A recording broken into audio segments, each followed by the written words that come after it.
lives.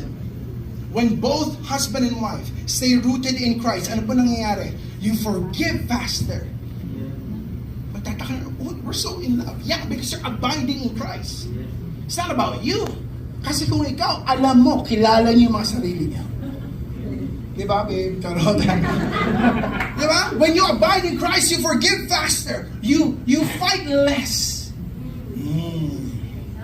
You recover more quickly. Why am I saying this?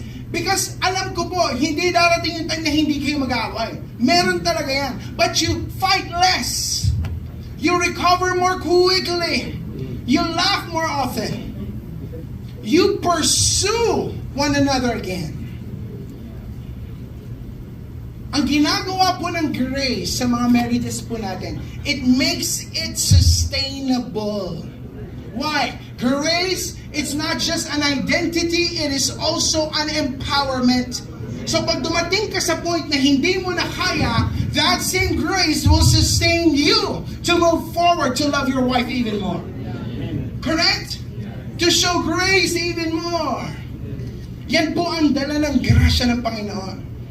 So ngayon, because you understand that loving comes from the overflow. You don't wake up every day trying to perform. Nakakapagod yun. You would wake up every morning, ano bang gagawin ko para sa asawa? Kaya nga yung honeymoon phase is just a phase.